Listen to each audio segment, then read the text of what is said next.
Wu Lin saw this as a good chance to earn contribution points. Shen Yi instructed Wu Lin to record all the teams and submit a report to her once the class was over.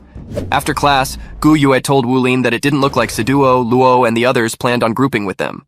Wu Lin assured her that everything would be okay and that they would make their own group. Then in class, Shen Yi introduced two new students who would be joining their class. The first was Ye Xinglan, an assault-type soulmaster, and the second was Xu Liji, a food-type soulmaster. Wu Lin was happy to see his old friends. Some students didn't like the fact that they were accepted into their academy. Luo went to Great Xinglan, but she ignored him, showing her arrogance. Wu Lin went to Liji and told him that he should join his team. Liji asked if he could invite Xinglan too, because with her personality she would just end up all alone. He couldn't bear to see her like that. Wu Lin agreed and invited her, but she was angry because he had taken Liji to the tower attack. Wu Lin noted that Xinglan hadn't changed, and that she was still arrogant. He asked her the reason she was cultivating. She answered that she wanted to become strong. He told her that their opponents would be second-grade students who had a lot of powerful people in their class, and asked if she didn't want to spar with them. This sparked her curiosity. Yuran told Wu Lin that he was sure confident and challenged him to defeat everyone in their class and battle the second grade's representatives. She then introduced her team, comprising herself, Wu Siduo, Luo Guixing, Xu Yucheng, and Yang Nizhenxia. She was confident that her team would win. Wu Lin noted that those five were joining hands. Xinglan asked who they were. Wu Lin explained that they were all rankers on the Genius Youth's ranking. Xinglan inquired about the Genius Youth's ranking. Yuran responded, pointing out that it was surprising she didn't know what it was. Yuran elaborated that it was one of the minor rankings under the Continental ranking, listing the top 30 young soul masters, and that the 5 of them were on it. Luo wished him good luck, but questioned the significance of him being the class president, which made Wu Lin angry. Xinglan asked Wu Lin if he was being shunned. Luo then told Wu Lin that since he and Wu Siduo couldn't help him as a maker or mechanic, it wasn't right for him to forge for them. Luo mentioned that he had spoken to the teacher and received approval to split up their group, apologizing for any inconvenience. Shici noted that they were just taking advantage of the competition to single him out. After hearing everything, Xinglan decided to join Wu Lin's team. The other team didn't like that. Wu Lin addressed them, stating that he was sure everyone was aware of the situation by then. He mentioned that he had earned his position with his strength, and suggested that those who doubted him should use the competition to verify it for themselves. He warned that if his team won, they should not provoke him. After class, Wu Lin told the team captains to report their groups to him. Luo came up first and gave him the sheet containing his team. Wu Lin snatched it from his hands and called the next team. The others thought that Wu Lin was being arrogant. After that team left, Luo mentioned that in terms of strength, Wu Lin should fall a bit short of them. He added that Gu Yue was the one they should be concerned about, but he didn't think she could support the whole team. Yuran pointed out that it wasn't merely coincidence or luck that Wu Lin became the class president. Strength also played a role, and she didn't think that Ye Xinglan was any ordinary person. Siduo dismissed their concerns, stating that just he alone was enough to deal with their entire team. Yu Cheng concluded that they just had to come up with the best method to knock them down in the class tournament. Everyone arrived at the workshop. Wu Lin apologized to his team, expressing regret for dragging them into his troubles. He acknowledged neglecting his responsibilities as class president, which had led to the current situation, noting that they were clearly being targeted as a group. Gu Yue questioned how he could be blamed for that.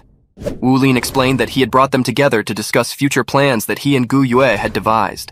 He had gone to the teacher's office and applied to form a new mecha-making group with the 6 of them.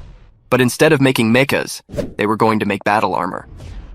Xinglan expressed surprise at such ideas coming from the outer court and eagerly joined in, followed by Liji.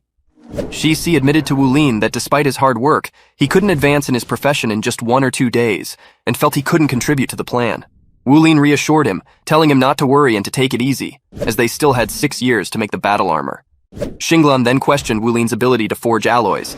Wu Lin, understanding the skepticism, invited Xinglan to see for herself. Wu Lin mentioned that the metals he was currently able to forge were jade silver, spirit gold, and star silver. He added that he would need the group to decide on an alloy soon. Xinglan expressed her preference for jade silver, while Liji opted for star silver. Wu Lin then started forging. He was using all the negativity he had received from his classmates as fuel, and because of this, he was able to make a jade silver with a harmony rate of 95%. Xinglan told him that a 95% alloy was called the foundation of divine alloy. She then claimed the piece of jade silver for herself. Wu Lin reluctantly agreed. At the teacher's office, Shen Yi asked Wu what he thought of the situation.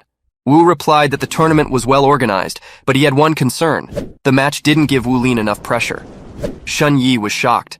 Wu suggested holding back Ye Xinglan from the coming match. Shun Yi questioned if that was too mean. Wu explained that Shun Yi didn't understand Wu Lin. He described Wu Lin as resolute and patient, noting that even after teaching him for 3 years, he still couldn't see his limits. Wu Lin was like a spring. The more pressure on him, the harder he would push back. Wu believed it was suitable to have a 5-1-5 battle and expressed confidence in them. Back at the workshop, Xinglan told everyone that she was actually a 5th-rank maker, and Li Ji was a 4th-rank mechanic. Everyone was amazed. Wu Lin was happy to hear that. He said that Gu Yue was in charge of the battle armor designs, and that he would work hard to forge the spirit alloys to make battle armor. Xinglan was given responsibility for making the battle armor, and Li Ji was in charge of the battle armor maintenance. After the tasked vision, everyone became excited. From day to midnight, Wu Lin had succeeded in forging 8 pieces of spirit. Among them, one was a spirit gold with a 93% harmony rate. That spirit alloy would be used in Gu Yue's battle armor design. A little while later, Shun Yi informed Wu Lin that Ye Xinglan couldn't participate in the class representative selection tournament. Wu Lin wasn't happy about it, and asked about the reason for that decision. Shun Yi didn't tell him the reason, and told him to go back. He then left. Gu Yue asked him what Shun Yi had said. Wu Lin explained that she said Ye Xinglan couldn't participate in the class representative selection tournament. Gu Yue inquired about the reason, but then Luo's team showed up. Luo wished Wu Lin good luck in the tournament, and mentioned that even if he resigned from being the class president, he could still be the blacksmith representative, as he was the most suitable person for the role. Yang advised Wu Lin not to force himself. Yu Cheng also looked down upon him, giving him a thumbs down. Gu Yue told Yu Cheng to get lost. Wu Lin told him that they would settle this on the stage. Wang Tang and his team then went back to discuss their battle plan. Li Ji remarked to Xinglan, "Just what is the academy thinking?" Xinglan replied, "You still don't get it? The administration thinks very highly of Wu Lin." Li Ji questioned, "And this is how they are showing it?" Xinglan affirmed, "Yes, they view him as very important."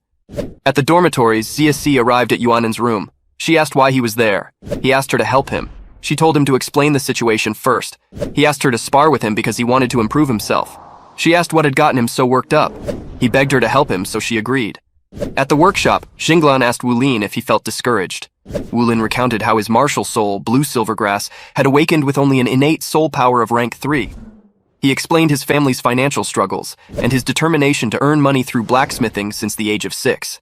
Despite facing skepticism from others, including his own parents, who preferred he stick to blacksmithing rather than becoming a soul master, Wu Lin had persevered. Xinglan assured Wu Lin that she would help him, mentioning that Gu Yue had already completed the design for his hand armor and that she needed a piece of star silver to make it. Wu Lin expressed concern about the time remaining until the representative selection tournament and whether they could succeed in making a battle armor part in time. Xinglan reassured him, mentioning she had taken his divine foundation medal and needed to return the favor. Wu Lin agreed to begin forging star silver. He was suddenly called by Feng, so he left to see him. Wu Lin arrived, and Feng mentioned he had heard about what had happened in Wu Lin's class, remarking that being the class president didn't seem so great. Wu Lin agreed, stating he wasn't qualified for the position. Feng then inquired if Wu Lin was confident about the tournament, to which Wu Lin responded affirmatively. Feng was happy, and told him that he had to face hardship head-on because he would grow a lot from that ordeal. Wu Lin then handed him the piece of star silver he had given him. Feng said it had a 99% harmony rate, calling it a masterpiece from his early years, and insisted that Wu Lin accept it, saying not to let it go to waste. Wu Lin refused, explaining that he couldn't accept the masterpiece because he was a blacksmith, not out of embarrassment. Feng praised his resilience, saying he was confident now. Wu Lin then asked when Feng would teach him how to forge 3 metal alloys. Feng replied that he would wait until Wu Lin could forge a divine foundation metal, master 2 metal alloys, consistently spirit refine, and meet the 3 requirements of spirit forging. Wu Lin claimed he had just completed one of them. Feng asked which one. He told him that he had forged a divine foundation metal. Feng doubted him, saying it was impossible. Wu Lin proposed a bet. If he managed to forge a divine foundation metal, Feng would pay him 20,000 contribution points. If Feng won, he would get everything Wu Lin forged in the next 3 months. Wu Lin then took Feng to his workshop, asking Xinglan to show Elder Feng the jade silver. Xinglan initially refused, but Wu Lin promised to return it later, so she agreed. Wu Lin showed the jade silver piece to Feng, and he was shocked. He kept his word and told him that he would send him the points. Xinglan asked what was going on. He told her that he had made a bet with Feng. 3 days later, Shun Yi announced to the class that to fully examine their combat abilities, Wu and she had decided for their selection tournament to be decided via real combat. They then departed. At the Shrek Academy competition arena, everyone was instructed to pay respect to the esteemed Holy Spirit Duluo. The Spirit Duluo stated that there was no need to stand on etiquette. She mentioned that the purpose of being at the arena was to compare notes, but also to display strength and stimulate potential. Afterward, she announced that matches would commence and left the attendees to their competitions. Wu mentioned that there were 17 teams, so matchups would be decided through lots. She further stated that whoever emerged victorious would represent their class against the second grade in 4 days. There were 17 teams, one team would pass. The 8 matches of the first round took about an hour to finish. Luo Guixing, Wu Siduo, and their 5-member team easily won the competition. What truly left everyone amazed was the Holy Light Duluo's healing ability. By the time the next match started, the participants of the previous match would be in perfect condition. In the second drawing, Luo Guixing's team drew the empty lot. The second round finished twice as fast as the first. Wu Lin's team was achieving victories without much effort. Before any of the matches of the third round even began, the other 3 teams forfeited.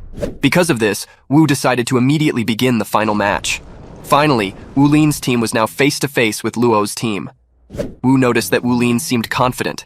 In the arena, Luo told them that they would give it their best shot. Wu Lin smiled confidently. This freaked Yang. He told them to do what they wanted. The battle began. Luo told Yang that he would be responsible for blocking Wu Lin, and he told Wu Siduo and Shu Yucheng to join forces to deal with Gu Yue, but Siduo wanted to face Gu Yue alone. They then attacked. Wu Lin told Gu Yue to get ready. Gu Yue used the space element to momentarily blind Siduo, which allowed Wu Lin to land a punch on her. She was sent flying back. Luo realized that Wu Lin had a plan, but he thought that they had underestimated Wu Siduo's strength. Shi called out Yu Cheng to fight him. Yu Cheng didn't know who he was. Everyone thought that he was crazy. Yu Cheng surrounded himself with black mist and attacked him. He told him that he was not worthy of being his opponent. He attacked him with his scythe. ZC also attacked using the Light Dragon Storm. The situation wasn't looking too good for ZC. He was sent flying back and was injured. Yu Cheng told him to get out of his way, but he stood up ready to face him again. Yu Cheng called him foolish. ZC attacked him, but he easily blocked his attack while also sending him flying back. ZC was even more injured, but he wasn't ready to give up. He remembered his training with Yuanen. She had asked him why he was doing this. He replied that he wanted to help his friends win the tournament and that he had to go all out. She told him he was too weak and asked him to give up, but he didn't. He stood up. After remembering that he was even more encouraged, he stood up and attacked Yu Cheng using his clones. Yu Cheng impaled him with his scythe. Blood was spilling from almost every part of his body. Yu Cheng told him that he was no longer able to fight, so he should give up because the winner had already been decided. Shi, with a smile, told him that he had been trapped. He caught his scythe and attacked, injuring his arm. Yu Cheng was now made a menacing aura engulfed him. He charged a horrifying attack. If the attack hit him, it could be over for him. Everyone was telling him to run. But ZC wasn't ready to back down because behind him were his important companions. He wasn't going to budge. He was ready to do anything to protect his friends. Yu Cheng was ready to kill him. They both attacked, but before they could hit each other, they were stopped by the Spirit Duluo. She told them that the two of them didn't have to compete anymore. At that time, the other side of the playing field was also in the midst of a fierce battle. Siduo was surrounded by Wu Lin and Gu Yue. Siduo was trapped by blue-silver grass. Wu Lin was about to land the finishing blow, but then she broke free and transformed into the hell-white tiger. Gu Yue told Xu Xiaoyan to hold her hand. Siduo wondered what she was trying to do. Wu Lin told them to leave Siduo's hell-white tiger for him. Li Ji passed him a bun to recover his soul power. He was back to full strength. A golden aura surrounded his arm, and to Siduo's surprise, a battle armor formed around it. She didn't want to believe it. She wondered how he succeeded because to make the battle armor, he would need at least a 5th rank maker to craft it. Unbeknownst to her, Xinglan had helped him. In a flashback, it was shown that one day before the competition, Xinglan was trying to craft the battle armor piece. Li Ji questioned if she was able to do it, but she had complete faith in herself. She swung the Star God sword at the Star Silver metal. Making battle armor must be done in one go. There could be no half pause or half fault in manufacturing. Li Ji told them that during the process of making battle armor, Star Silver's spirituality and life force would be stimulated by the maker. 7 hours later, the core array on the Star Silver was halfway complete, and the speed at which Xinglan was swinging the Star God sword had slowed down. Li Ji wondered if Xinglan's power could last long enough. Xinglan ordered Li Ji to give her a pork bun.